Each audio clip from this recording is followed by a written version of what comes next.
Omuuonge Uozombuze. Amaba hoasa.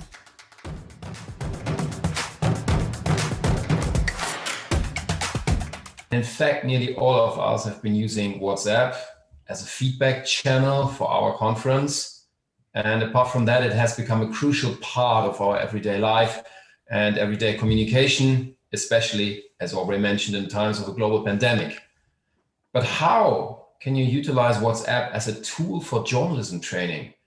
That is a question that is currently tackled by a bunch of pioneers. And I'm very happy that we have two of these pioneers with us, two journalists, two trainers, and not only that, two certified e-trainers for electronic, digitally based trainings. We have George Kalungwe, online editor for Zodiac Broadcasting Station and MISA Malawi trainer for the digital storytelling module. And we have Selina Kainja, online editor for The Nation newspaper. You've briefly seen her yesterday and today, and I can see her now. That's a good thing. Selina, would you like to give some insights now about how to utilize WhatsApp as a training tool? Thank you so much, Marcus. I hope I'm audible enough.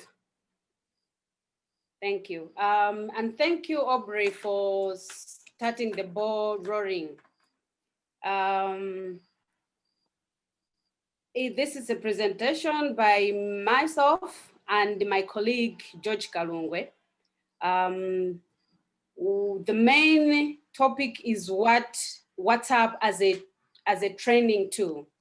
And also let me say it here that this training was made possible by the wise and dynamic leadership of Marcus.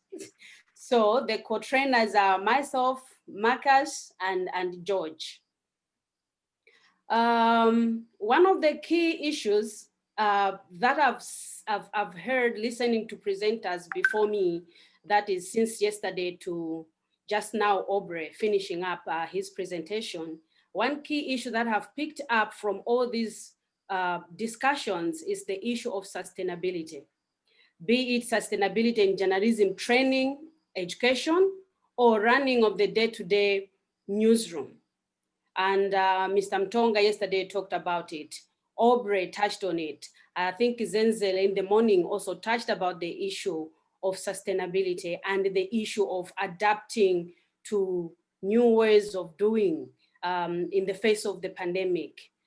When we were coming up with this module, especially WhatsApp, coming up with the idea of using WhatsApp as a tool for training, one issue that we had at our back of mind is, yes, the pandemic is here. It may not go away anytime soon. We don't know when it's going to go away. And then what happens if it doesn't go away? Do we stop learning? Do we stop doing our work? So how do we, maneuver the issue of pandemic and still have our skills upgraded, have our skills match and adapt to the new ways of life that COVID-19 has presented before us? We did understand that in Malawi, for instance, I think Maklan Kanyangwa is here from the Polytechnic, would agree with me that when government shut down schools due to COVID-19, the University of Malawi, which has five constituency colleges, they had come up with a plan so that students, they could continue learning well at home. And the issue of digital divide in Malawi is so huge that internet penetration is still very minimal. We're still grappling with that. And how government intended to make that work, they really didn't say it explicitly how they're going to run it. And it was a big issue and a big flop as well. They could not manage to put students on the e-learning platforms, because the platforms that government had come up with that students could use, they were on the higher side in terms of data usage. And some of them, you have students who are living in very remote areas where there is no internet connectivity. My village is one of them. there is no internet connectivity. And we had students, I know one of my cousins in the village who is at Chancellor College. How was he going to access this learning? But at least now there is wide mobile network connectivity, which, I mean, WhatsApp, and is easily accessible. So one of the issues that we said, for the sake of Malawi, we could not use Zoom, we could not use Skype, we could not use maybe Microsoft Teams and other platforms, e-learning platforms. WhatsApp came up to be quite handy and something that we thought could resonate well with the Malawian audience, be it reporters and everyone else. And because of that, we thought of coming up with our concept on how we are going to run the training.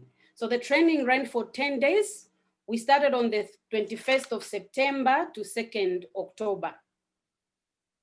In terms of conceptualization, like I said earlier, this was necessitated by the issue of COVID-19. We still needed to have journalists trained, but COVID-19 had rendered us hopeless in terms of having physical or face-to-face kind of learning and knowledge sharing. So we had to adapt to new ways of doing it. With the social distancing, meeting at a hotel, meeting at a conference was not possible. But life has to go on, and there are skills that journalists need to learn. Like Aubrey talked about, the main concept in the digital storytelling, how can journalists report on the go? And that's the main issue in the mobile reporting module. Life had to go on, the pandemic is with us, and skills needed to be upgraded. So the training had to adapt. In terms of planning, coming up with the module, the lessons, and how we are going to deliver the training, I think preparation is key. It doesn't matter whether it's a preparation for this sort of training. It doesn't matter if it's preparation for your dinner tonight. It doesn't matter if it's preparation for you going to church. Preparation is key. And what we did in preparation was we created a Facebook group for trainers, firstly. That is myself, George, and Marcus, where we exchanged ideas in terms of how we are going to come up with the main issues that we are going to deliver in the training. So we came up with a WhatsApp group for 3 of us. And then we also created a WhatsApp group for trainers. This WhatsApp group was created at least a week before the actual date of training. The reason we did that was to ensure that, because we were also working hand in hand with MISA Malawi, MISA had to make sure that everyone that they had invited to participate in this training was available if there were any excuses, and make sure we co-opt new participants. And MISA was also quite good in this because, like I said, the digital divide, data fares here are quite on the high side. They also provided internet bundle that is to all participants, and including us, the trainers, because internet issues in Malawi are very, very disappointing. Oftentimes you find internet is not there. If it's not internet, it's the power cut. So we needed to make sure that by the time we are coming to the day of making the training, everything was in order. And the other issue why we created this WhatsApp group much earlier was because we, in our preparation in terms of presenting, we had to give our participants a heads up of what we're going to cover much earlier so they can prepare. For instance, they needed a phone. What sort of a phone? A smartphone, at least a phone that they can connect to internet, or that they can use mobile bundles, a phone that can take picture, a phone that can take a video, a phone that can take audio. And we also needed them to have a phone that can download some applications, like we needed applications for editing pictures, we needed an application for editing video. So all that had to be ready before the day of training. So that's in terms of planning. Still on planning, we also, as the trainers, we had to agree in good time to say, okay, what are you going to present, Marcus? What are you going to present, George? What are you going to present, Selena? And then we shared the responsibilities and the roles. Of course, when the day of training came, we were also still working as a team because we had our own WhatsApp group and a schedule of materials where we were getting all the materials that we are inputting into the WhatsApp group. So if I'm being slow when I'm making my presentations, Marcus would always nudge me in the sidebars WhatsApp group, say, can you pick up the speed? Oh, no, I think you need to go a little bit slower. Or, okay, we missed a point there. Then we could be discussing. So that was really, really good. And it made the work lighter and easier to do. For the WhatsApp group of participants, it was also one way of making sure that the participants know each other well ahead of the training day. They started interacting 2 days before the training. They shared their profiles, they shared their selfie pictures, and then introductions in terms of where they work, who they are, and their expectation for the training. And we made sure that WhatsApp, yes, it's handy, but I mean, just sitting down for say 5 hours continuously, it could be boring and quite monotonous. So the way we planned the materials, the module, was to at least in a day we had 2.5 hours to 3 hours of delivery of the content. But within those hours that we were delivering the content, participants were allowed to chip in and give their comments and raise their hands and tell us, okay, I haven't understood your point. Can you go back? The reason for limiting in terms of time to say, let's have at least 2.5 hours to 3 hours per day is because we didn't want,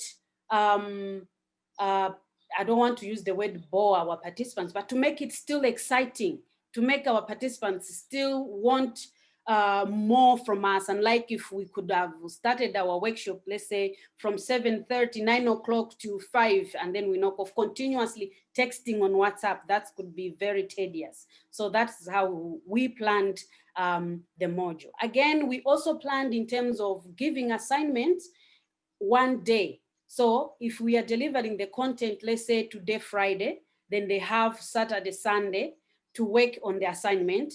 And then come Monday, when we are continuing, because it was 10 days, they bring the feedback.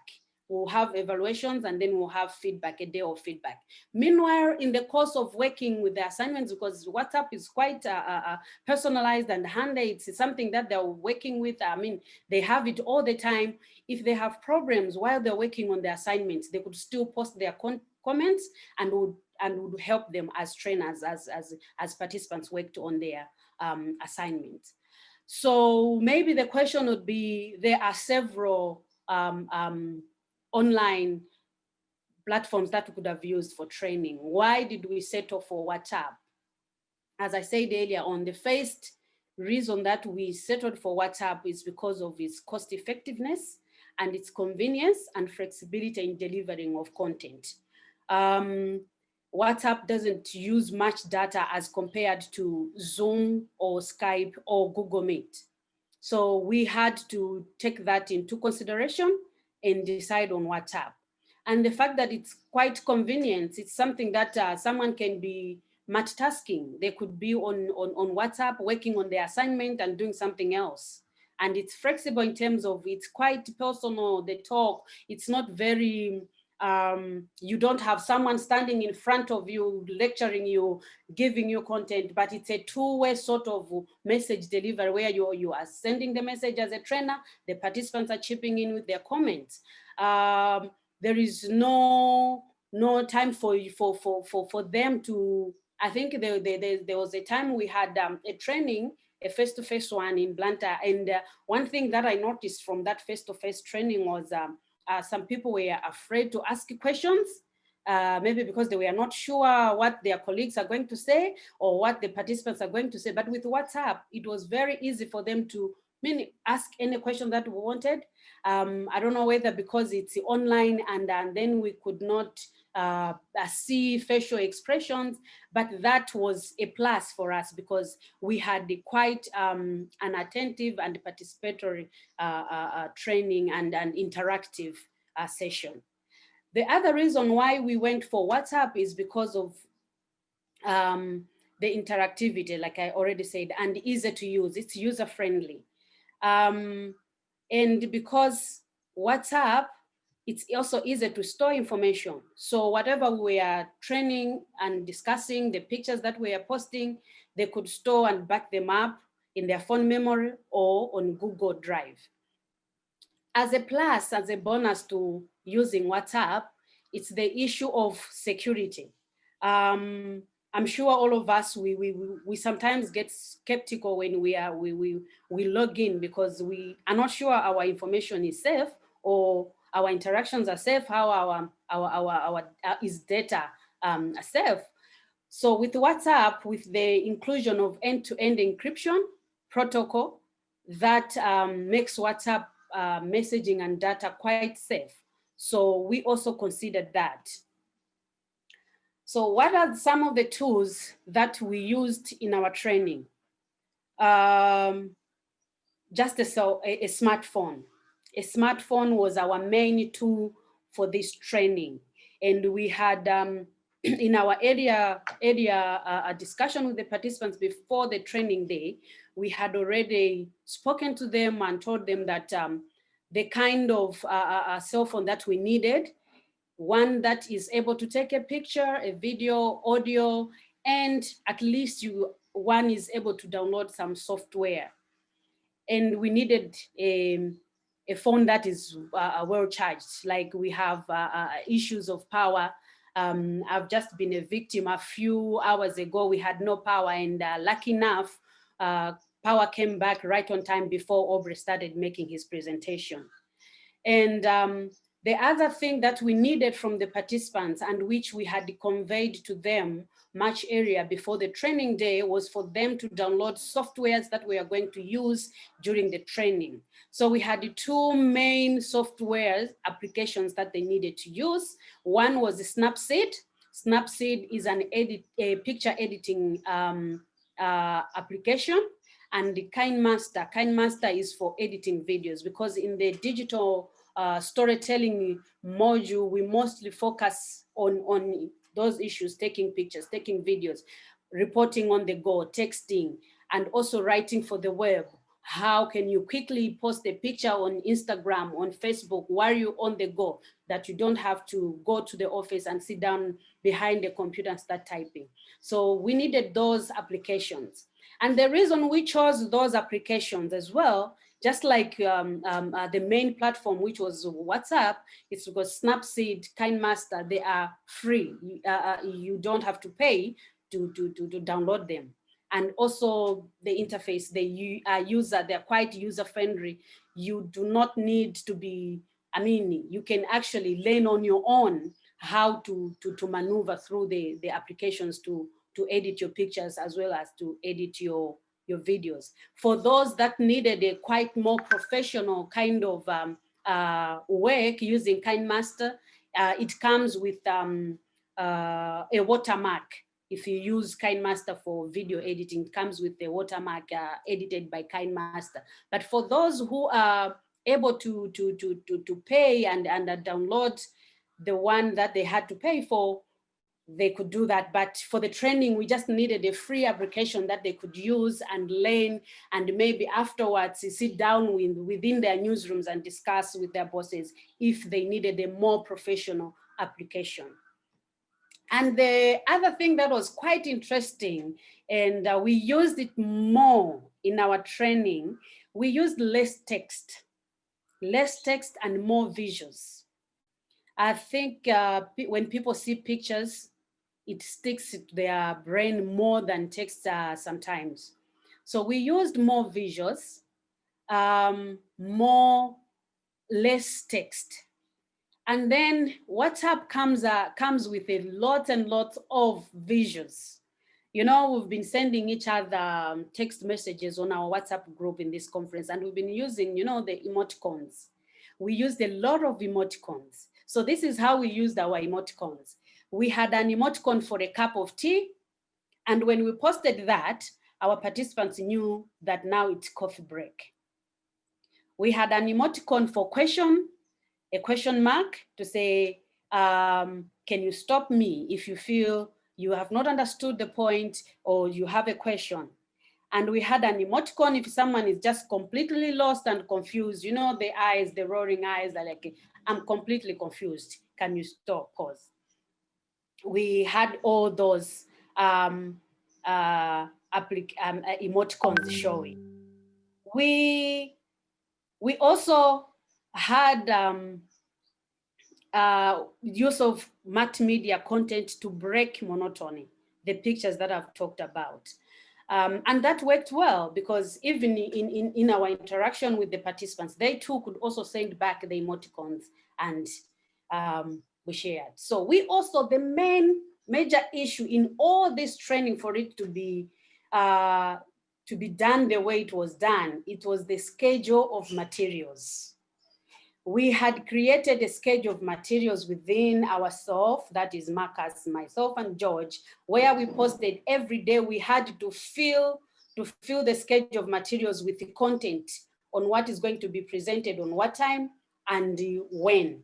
And that made our work much easier because we didn't have to start typing WhatsApp like we didn't have to start it or welcome to the training. We only copy and pasted it from the schedule material to the WhatsApp group.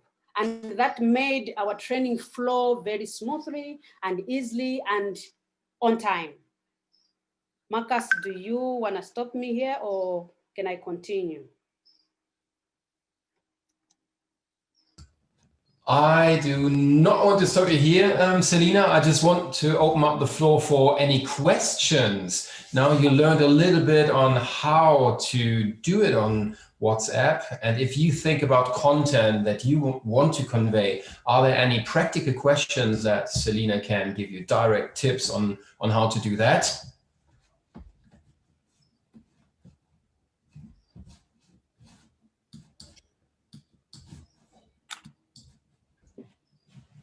Feel free just to unmute yourself and talk to us if you like.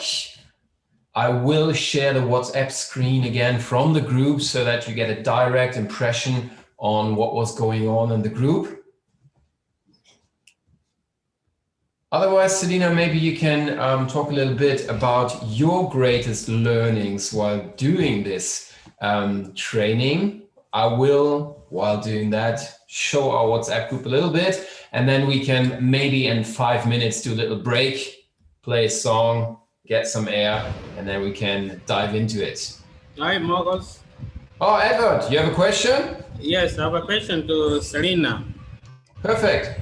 Yes, Selina. There is the issue of disinformation, which is so much rampant on WhatsApp platform. I don't know how best can we make sure that we avoid disinformation, and considering the fact that our WhatsApp platform is used by anyone else, not only the trained journalist.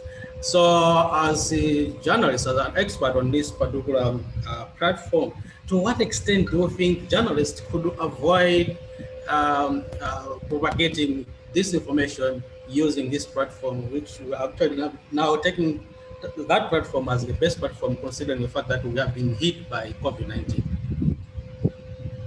Okay, thank you so much, Edward, for that question. Our attempt to answer it this way.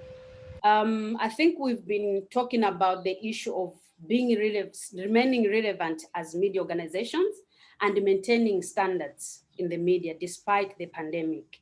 So WhatsApp does not take away the basic tenets of journalism reporting. What I've noticed with the fake news that is mostly shared on on WhatsApp is because people don't get to verify what has been posted. So you get a screenshot about something that has happened. You do not take time to verify it or to even question and interrogate that thing to say, how is this possible? You also start sharing it. In that way, it goes viral. Before you know it, everyone has it. By the time you get to the fact that that was not really what has happened, the thing has already gone viral. So as journalists, as the media organizations, verification remains key in whatever we are doing. It doesn't matter whether we are on WhatsApp, it doesn't matter whether we are on other social media or offline, it's verification. You get a tip, because like the way we work in my news organization, we use WhatsApp as a tool for getting tips. So if we get a tip on WhatsApp, we don't run with it right away. We have to do our own verification, cross-checking, and making sure that what we are going to report is correct. I'll give you an example. I think my Malawian colleagues will agree with me. A few weeks ago, or should be last month, there was a picture of two women kissing, and there was another woman which looked like more of someone blessing their marriage, like these women got married, lesbians. And the people were sharing that picture and saying, mentioning the location where this thing happened, and it happened in Blantyre, where I work. And they mentioned the location to say, this is where this thing happened. And it went viral. It was on Facebook, it was on Instagram, it was on WhatsApp, people sharing in so many different groups. Like, okay, so in Malawi, at least, as of now, same-sex marriages are not yet legalized. And how did this happen? And are these women arrested? What are we going to do? And I'm sure so many media house organizations wanted to go and check if this really happened. And my media organization was one of them. I remember one of the editors saying, assigning a reporter to go and work on the story, actually saying, this is a big story. How has this happened that two women got married and they haven't been arrested? The strange thing, my own intuition told me the women didn't really look like Malawian. I'm sorry, I might be biased. I would look at a black woman, I would say, I would know this one is from West Africa, the way they look. I would know this is maybe from South Africa. I might have my own biases, but my bias proved to be correct. So what I did is to get the picture, go on Google image reverse search, that tool where you can search images to say, where was this picture first published? And it turned out that issue happened in Gabon in 2018, because you could actually see, even from the way the women were dressing, the dressing of the women, it wasn't like Malawian sort of traditional dressing. So if you start questioning such kind of things, I think this issue of disinformation, fake news, would somehow do away with it. But because we do not take time to check, and the reason sometimes that we don't take time to verify, it's because we are running against social media citizen journalists who are breaking stories online, and we don't want to remain behind. We want to get the scoop. We want to be the first to publish the story. So in so doing, we run with whatever we get, forgetting us as journalists to stick to the basics of journalism. I think that's how I don't know if I've answered your question. Thanks, Selina. There's a raised hand by Stephanie. Right. As Selina said, I'm also a bit biased, or very much biased, as we together with MISA Malawi are developing these training modules. So, but nonetheless, I do pose the question. As Aubrey said, MISA Malawi tries to develop these trainings in a very human-centered approach and needs-based and needs-oriented. Selina and George, have you gained already some responses after you have run your first WhatsApp-based training session? And is there already a reflection or a response coming from the media houses? Yes, please continue, or with regard to some adjustments, etc.? Yes, we have. Most of the response that we've gotten so far, I think I've shared with my colleagues, it's from participants. Because when MISA was sending out invitations to the workshop, to the training, most participants had the idea that probably the training would be either face-to-face, and when they were told it's going to run on WhatsApp, most of them were skeptical, say, how is that going to happen? On WhatsApp, 10 days training? I don't think that's possible. But after the training, we got quite good feedback from trainers that they've learned a lot. some of them actually said they are taking the message to their newsrooms and their leadership to say and see how they can incorporate the use of WhatsApp. And if there is need for, let's say, MISA Malawi and DW to come in and help them on how they can implement some of the issues that they learned, they will do so. I think the other tools that one can use in terms of verifying whether the news item is really correct or it's fake, especially images. There are several. If one just goes on Google and search, you get a lot of feedback from there. But one or two that I find quite handy and easy to use is the TINI, that is TIN, TINI, and the Google image reverse search, as well as Google Map, the one that you can use to actually locate the actual location. So those are some of the tools that one can use. But apart from the technological tools that we can use, I think, like I was responding to Edward to say, you can always have to verify. And there's sometimes an issue to do with if someone says Marcus is dead, today I still don't believe it. God forbid you're not dying. What I can do is, if I have Marcus' phone number, certainly the first person to call, I have to call Marcus. And we've had quite a number of instances where we had to laugh ourselves hard to say, okay, you said this musician is dead. We called them and they say, you say me, I'm dead. It's me answering my phone. I'm not dead. So I think verification of as journalists still goes back to pick up your phone, call, and find out. I think to trust wholesomely social media tips that we get, it will be suicide on our part. I think there's a lot of lawsuits, as well as you could actually close shop if you're not careful, because you end up publishing fakes all the time. Thank you very much, Selina. If you have more questions, you're happily welcome to unmute yourself and just throw them in. What I will do now is I will share once again the screen of our little WhatsApp group. And Selina, can you see the screen on your side as well?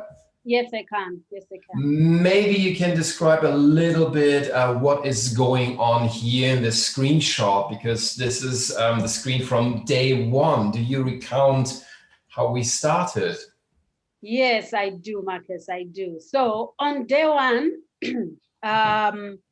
well, before we started the training, we had to make our introduction as trainers. So what we did is we firstly sent a welcome message to say, welcome to this training, the usual welcoming to the conference.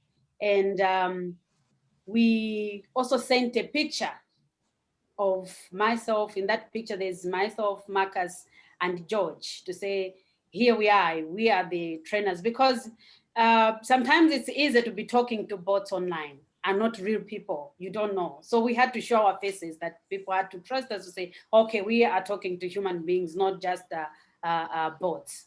So we did that. And we also asked the participants to send a selfie picture of themselves as a way of introduction.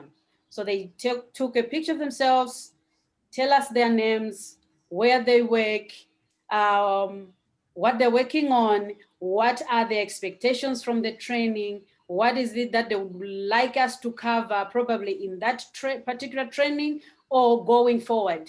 What other areas are quite pertinent to them that they would want us to cover in the next course. So that's the first screen, as you can see, that Marcus is rolling up. So we did that. Apart from that, every day I had a picture of the day, what we call the picture of the day. The picture of the day basically was, as you can see, day one, welcome and introduction. So in that picture, we were basically introducing the participant to what we are going to cover on that particular day, so that we don't start our training just haphazardly to say, okay, welcome, or we are talking about mobile softwares. We took a picture, send it, a picture of the day, had the content to say, we are going to cover in day one, hardware and software, basics of photography, and there is an exercise for the day. So participants are well prepared before you even issue the assignment, and even specifications of time, how much time we are going to spend today in this training, 2.5 hours, or we're going to spend 3 hours. We did that. And then the trainer of the day will start the borrowing, posting and the introducing the topic. As you can see from day one, we had, if you can see the Sarah Montari, we were specific in terms of how much content we wanted from participants, because it could have easily gone on and on and on. So we'd say, okay, for this particular day, tell us 2 things that we'd want to cover. Or in terms of feedback, when we come back the following day, we are looking for feedback. Tell us 2 or 3 things that you learned from yesterday. And tell us your general feeling. Are you happy with it? Should we stop the training? Should we go on? What are some of the challenges that you faced? That went on even during assignments. When we give them assignments, before we release them to say we are closing the day, here's the assignment, we made sure that everyone understood what is needed to be done in that assignment, and would not leave the chat until everyone else raises their hand. We use the emoticons to say, okay, raise your hand if you're satisfied. If you're not, thumbs down, thumbs up, I'm confused, and what have you. So they had to send those things. I'm cool, you send your cool emoticon, you tell us that everything is flowing on well. And because of WhatsApp being quite personal and interactive, what we used to do is with the assignments, when we give them, you go work on assignment on a day, the trainers still remained, I would say we still remained in the conference room. We had to make sure that if someone is stuck with the assignment, they send the feedback on WhatsApp. They tell us, okay, I can't download my Snapseed application. I'm failing to download. And then we'll ask them, can you send us what message are you getting when you're trying to download the application? And then they'll send that, we'll see that, and then we'll say, okay, maybe you need to refresh your phone. Can you shut down your phone and switch it on again, maybe to the internet? Can you check, make sure you have a good internet connection and all that? So we take them through. If we give them an assignment on Friday, it meant we were also working on Saturday and Sundays. Whenever a participant send a message, say, I'm stuck with my assignment, I'm failing to do such and such a thing, and then we'll help until a day that comes for us to get feedback from them. And they'll tell us their experience and tell us their feelings, and they would tell us what they're expecting for that particular day. Very good. And Selina, can you tell us a little bit about your learnings as a trainer after having done a 2 weeks workshop only on WhatsApp? Mm-hmm.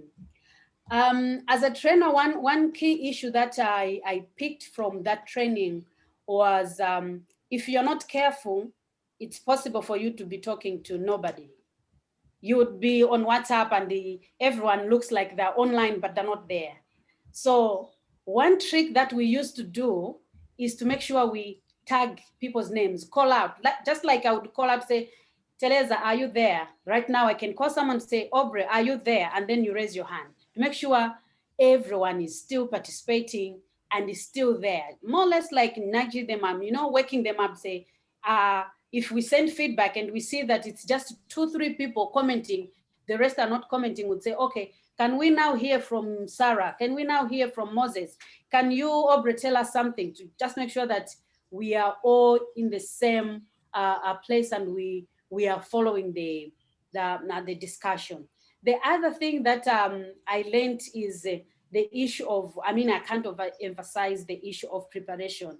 If you don't prepare, nothing works. There were days, of course, as trainers, we found ourselves a bit clumsy with our content because of issues, let's say internet, and that you could feel it, that it has delayed us in terms of delivering content. Had it been we did it much earlier. So if tomorrow I'm making a presentation, I make sure that I input into the schedule material maybe a day before, so that the other core trainers can put their suggestions, their ideas on what you are going to talk about. So that really helped us, and that's something that I also learned from that training. I also learned the fact that participants are not passive receivers of information. That's one thing I tend to observe most of the times in face-to-face kind of trainings, where the teacher or the lecturer, the presenter stands there and talks as a know-it-all kind of a person, like, I know everything, listen to me. But with WhatsApp, there was nothing like that. They would actually stop you in the middle of your presentation, hold on. But that, we could find participants who would actually say us, but that doesn't work like that. This is how it works. Meaning that it wasn't a training where we were training the participants, but we also got trained in some areas. We didn't go with the attitude of, okay, we are the trainers, we know better than them. We went with the attitude that this is a pilot kind of project. We are going out there to learn and get knowledge as well. Very good. This conference is all about the future of journalism education. How do you see WhatsApp's role in becoming one of the tools for future journalism education in times of a pandemic? Mm-hmm. Thank you so much, Marcus. I hope my good lecturer, Maklani Kanyangwa, is here. And there is a report that was done in terms of using WhatsApp as for learning in higher education institutions. And one of the key issues that has come out of that report is that WhatsApp made it much easier for students to interact with their lecturers, their teachers. I talked earlier on that participants were very free to ask questions, which was something that we had this training, a face-to-face one in Blantyre in 2019, but the feedback in terms of interaction was quite different when we did the WhatsApp.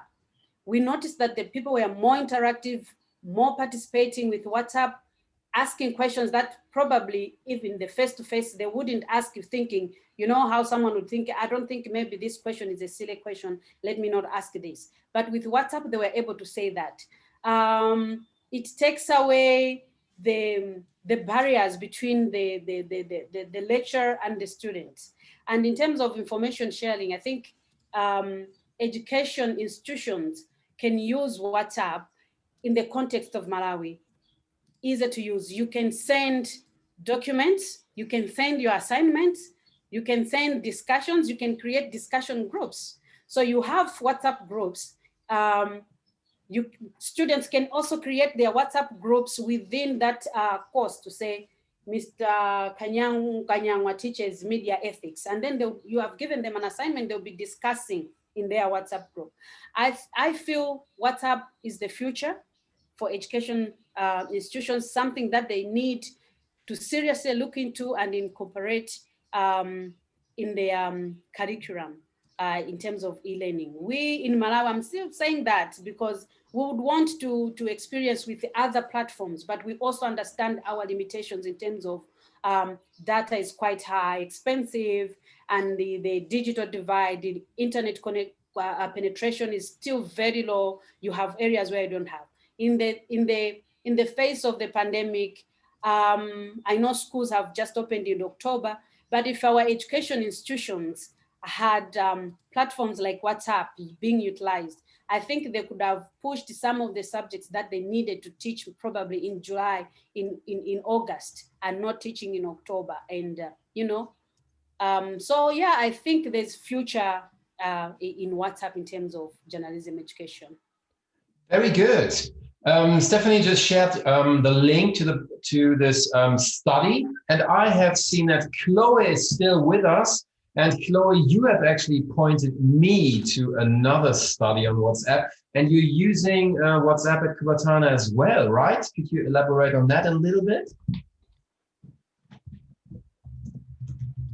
Absolutely. Guys, it just makes me so happy hearing about this incredible innovation and success that you pulled off so quickly and so well. So thank you for sharing. I've followed both of you to hear the story a few times already. So at Kubatana, we have 40,000 subscribers on WhatsApp right now, which is a huge amount to handle. And as many of you know, WhatsApp does not allow for easy distribution using its channels. So at the moment we're using broadcast lists, and we distribute our weekly newsletter, which is a curated e-zine of local news, international news, and inspiration pieces via WhatsApp. So in the next quarter, we're planning to distribute our new podcast that way as well. It's a very labor-intensive way of doing things, but we also have by far the best interaction across all of our platforms on WhatsApp when we use that channel. So we're excited to talk more. Anyone who has questions about how we use it, why we use it, very happy to answer any of those, but also really just excited by what you guys have done. And we're looking forward to piloting our own WhatsApp course in 2021, which we will tell you more about once we get it off the ground. Very good. Thanks a lot. But I've seen that Winston just wrote to the chat. When the schools were close to Malawi, he used WhatsApp as well. Winston, do you want to give us a little bit of insight about your usage of WhatsApp? Okay, ladies and gentlemen, as you can see, that's another reason for using WhatsApp. Hello, can you hear me? Oh, Winston, yeah, we can hear you. Please. Yeah. Yeah, sure. Yeah. So I happen to teach journalism at one of the private universities in Malawi. So when schools were closed earlier this year, it was really kind of hard to continue teaching, you know. So, for example, we quickly put in place some measures of how we would continue teaching. For example, we had to quickly adopt it, GoToMeeting. This is one of the ways, for example, you teach students from far away. Then later on, we discovered that GoToMeeting had some problems. Then we adopted Zoom.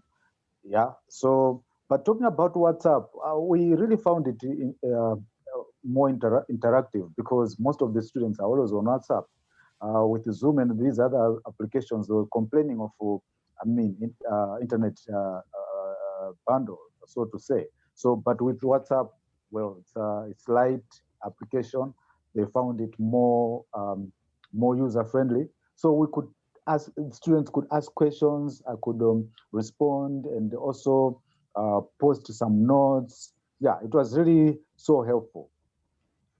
Okay, thank you very much for your impression. Emilia directly reacted and said in Namibia, these groups with kids and parents are usually terribly managed. Emilia, what's the problem there?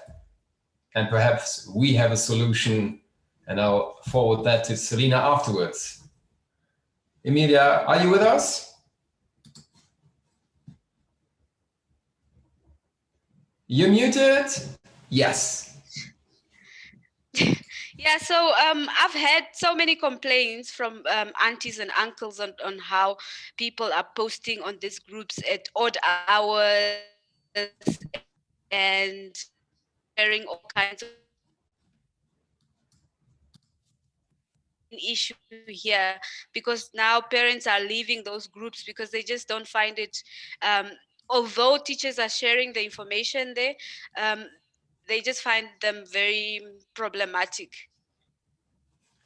Yeah, thanks for your take. I think that's definitely engage key. on that, because I mean, even myself, I have that experience. I'm in so set rules, or how do you do it, Selena? Thanks for your question. Selena, what about some good housekeeping rules? While you talk, I will share our internal doc, okay? So that people get an idea on how we approached it. But you have the word. Okay. So housekeeping rules. There was no posting of comments unless it's to do with the training. No posting of funny stuff. Excuse me, I have to attend to someone who's crying. Thank you. No posting of pictures, funny stuff, jokes, whatever. So we had the Moses Chetsuro from Mr. Malawi, who was our housekeeper. I think when we started, he posted to say, this forum has been created for the training and nothing else. And we were quite lucky that our participants got the message, and they never, went out of way to start jokes and stuff like that. So we knew that whatever was being posted there was to do with the training. Either you're asking, I'm working on assignment, I'm stuck, can you help me? If you find jokes, they had their own platform they wanted to create, where they could chat and talk to each other. So housekeeping rules still goes. Face-to-face training, you say you are not answering your phone, you're not getting out of the classroom and you answer your phone. Same with WhatsApp. Keep it clean. I mean, make sure that when someone posts a comment, you are not putting down someone's comment. Share your ideas, be very participatory, and let's learn. Yeah. Absolutely. Thanks so much, Selina. I can totally underline that. Strict housekeeping rules are key in the WhatsApp group. And if you have participants who are eager to learn, they will probably follow the advices. Parents of kids will probably not, but that's something totally different. Okay? Good. Ladies and gentlemen, if there's a last question about this entire WhatsApp facilitation, please shoot now, because otherwise I will show you the video from the start of this session. I still have that one here, okay? And after that, we will have a little heads up about the program of Tuesday. So, no more questions?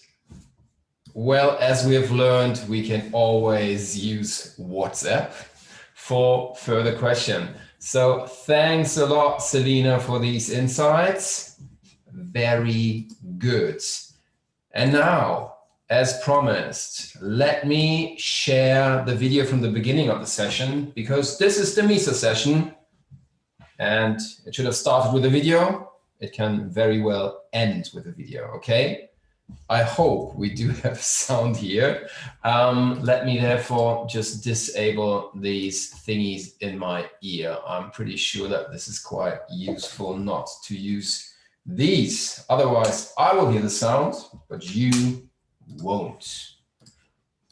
Very good, here we go. If you don't hear sound, especially Lisa, that goes out to you because I can see you. Please make some weird gestures and I will stop the video. Okay, here we go.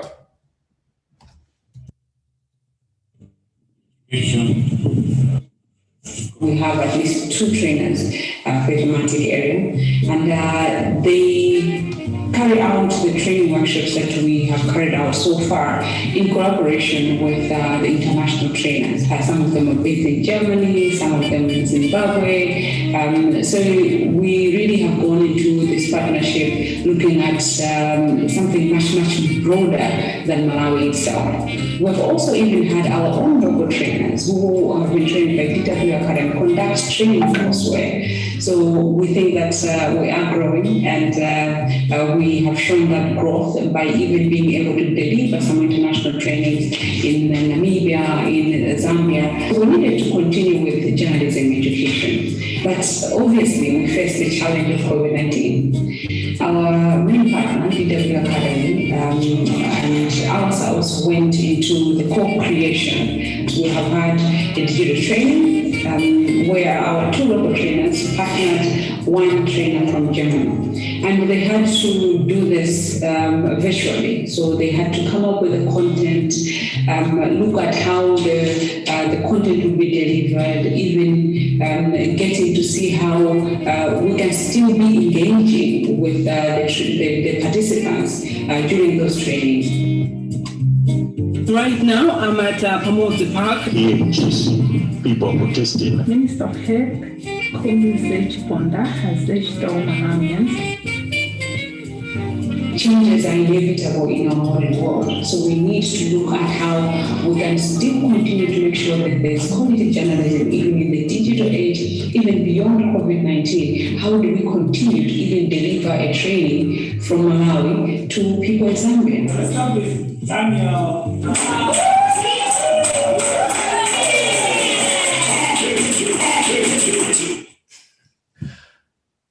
Okay, very good. I guess you all have seen this video, right?